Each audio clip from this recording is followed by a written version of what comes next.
is something that we might all be aware of. There's a whole other generation that might not be so into it, that is like, what is Fight Club? It's multi-demographic, multi-discipline kind of like art that I'm doing. It's just experimenting with different, different things I can do.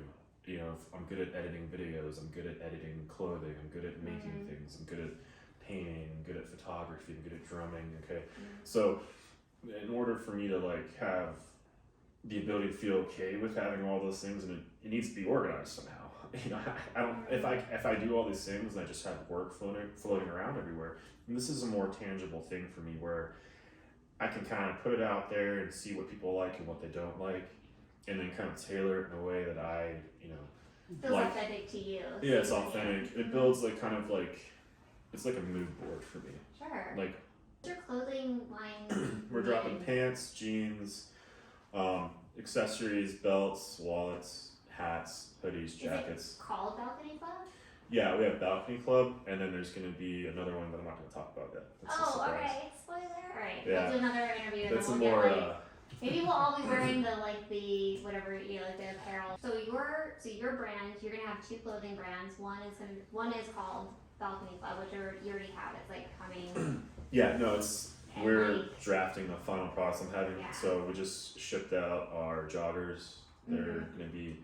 We're gonna test them out, make sure everything's good, and all the tagging and everything's good, and then we'll put them into production. Tags, yeah, it's slow right now because of the way things are with China and the protests and COVID and stuff. So it definitely slows down. So the textiles, all things are backed up. It's you have to really be patient. Unless you're like knitting dig in. the cotton yourself, it's not gonna happen. You got to dig in if you really want to, run a business, a small business, and things like that. You have to dig in with it. You have to really commit. And that was one of the things that I didn't just do this over overnight. I came up with Balcony Club. I started like a couple years ago, maybe, right? Way back when I was in the band. I had the idea of the style I was going to go for, and the videos that I put on Balcony Club, I already had this in the back of my mind when I was in the band when I was 19. I just didn't have the time to make it. Yeah. I knew I wanted to do it.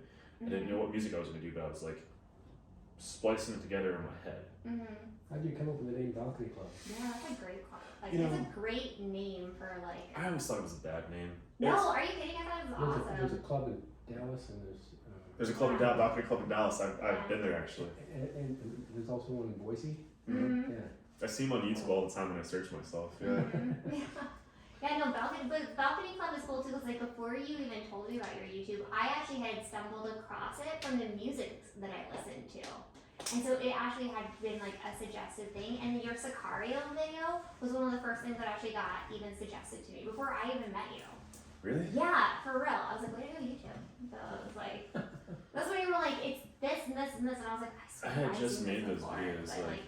I just went through a heartbreak, and I was like, all right, I'm gonna channel all my hate into that. So, no, it wasn't like that. It's just, as artists, I think we can all relate. Some of our best work probably comes from not so pretty times in life, and then other times we're just creating, and we create because we enjoy it. That's what we do as artists, and sometimes, but that real sentimental stuff that really comes from that feeling. For me, the darker emotions are the best emotions. And it might not even be a dark piece that I make. It might be a happy piece. Yeah. Right. And it creates a new memory, a happy memory or something like that. Also, in terms of brain science wise, again, I'm not a brain person, but actually legally, but from the research, from what I'm understanding, is that we actually, if we're feeling a certain way, so when we're in the darkest of our moods, we will then sometimes create the happiest of sort of things, and that actually can switch our brain so that then we're feeling that thing. So it's sort of like a mirror effect, basically. I'm a firm believer in something kind of similar to that. It might suck, but you can sing in the rain. Yeah. And then that kind of changes I could change the whole morale of the group if y'all just start singing in spite of it, because it lifts the spirit. Absolutely. Well, also because actually physiologically that activates your parasympathetic nervous system and your automatic nervous system, and it resets you to feel more 100%. Comfortable. 100%. You're less in sort of anxious. And you suffer in your mind, right. and like Marcus Aurelius said, you only suffer as much as you